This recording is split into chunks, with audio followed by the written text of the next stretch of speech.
Well, it's the holidays rolling around again here, and for a lot of people, it's going to be a joyous time, family gatherings, exchanging of gifts, participation in religious events, accumulating nice warm memories for the kids as they receive their packages, and all that sugar plum stuff dancing in our heads. But that's not true for everybody. And so on the Wins Life Hacks and Life Coaching channel today, I want to take a look at a little bluer side of the holidays, the Christmas blues, for those folks that don't necessarily have visions of sugar plums dancing through their heads or It's a Wonderful Life endings. So stay tuned and let's examine that. My name's Casey Turton. I'm the host of the Wins Life Hacks and Life Coaching channel. I'm a certified life coach and wellness coach and master certified business consultant.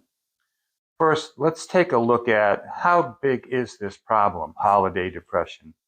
Can you believe that 64% of people suffer from depression and loneliness during the holiday season?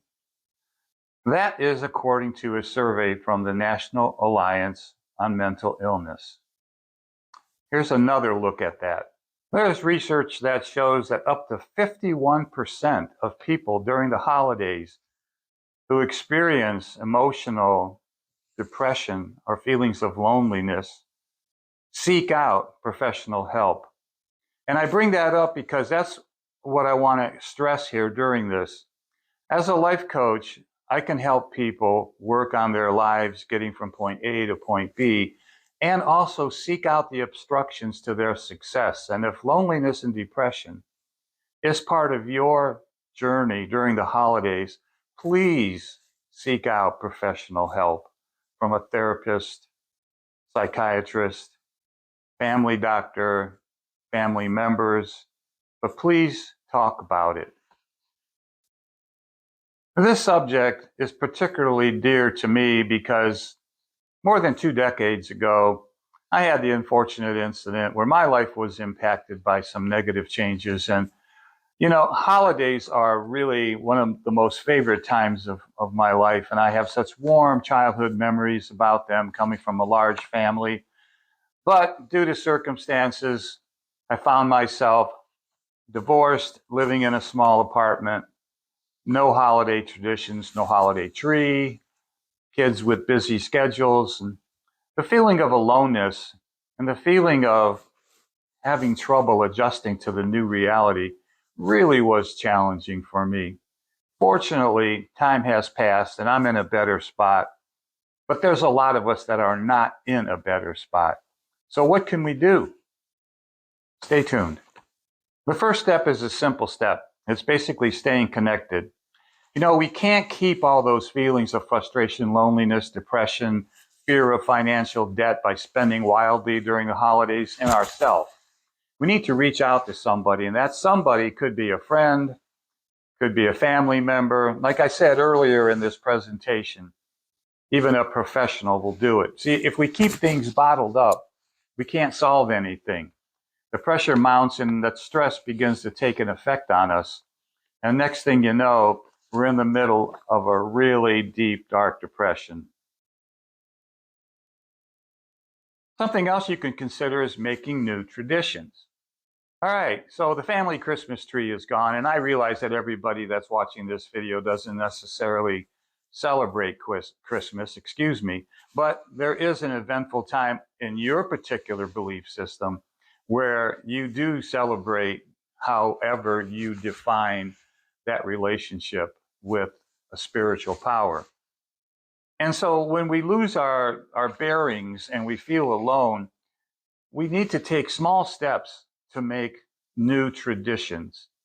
And that could be going to a nice restaurant instead of having a meal inside your house or apartment, wherever you live.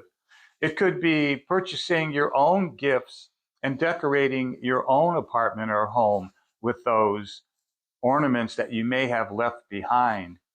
It could be traveling and taking a nice holiday visit someplace that you've always wanted to go. But the worst thing to do is to just sit and ruminate.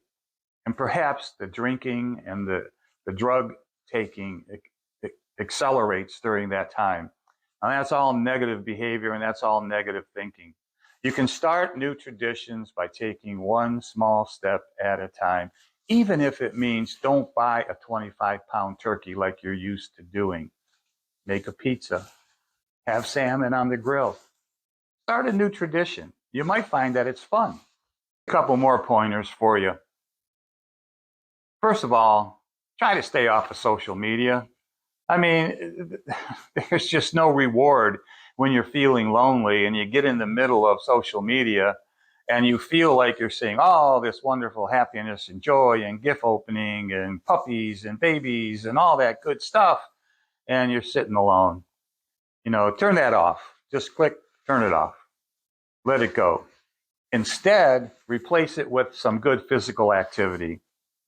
During that time, wherever you're at, you can be in the snow belt, you could be in the Florida Keys, you can be in Texas, California, it doesn't matter. Get outside, take a walk, breathe the air, make it a point every day to do a 30-minute activity, because that rejuvenates you and it tells your mind that you're switching activities from sitting and ruminating to improving yourself. And that gives you a pat on the back and a chance for affirmations.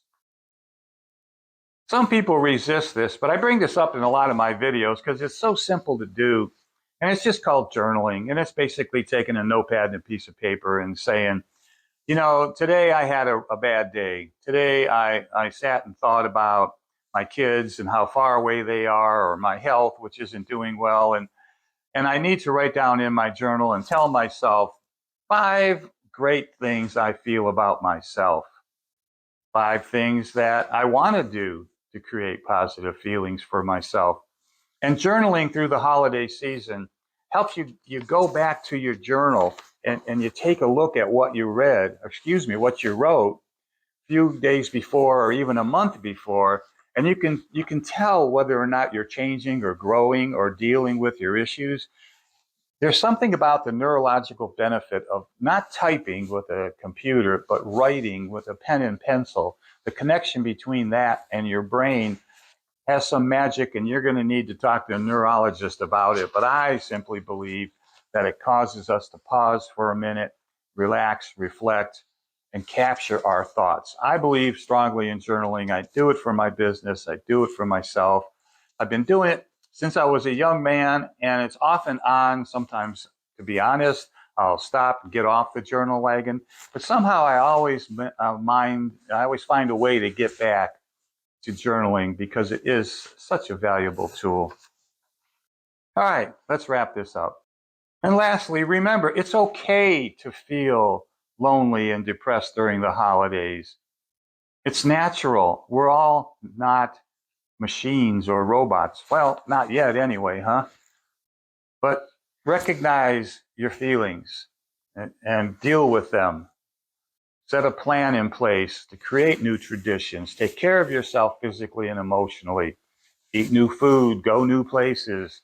Make the holidays about you, not about anybody else. And I think you might find that you're going to turn and feel better going into the future, and you'll be proud of yourself for dealing with these problems. Well, if any of this resonated with you, please like and subscribe to the WINS Life Hacks and Life Coaching channel. And I appreciate all my viewers and all my followers. The channel's been growing. I'm really happy with that. It's not about money. It's about becoming a better person. So by liking and subscribing, you'll get fresh content every week from myself here on the WINS Life Hacks and Life Coaching channel. And in the meantime, I'll see you in the future.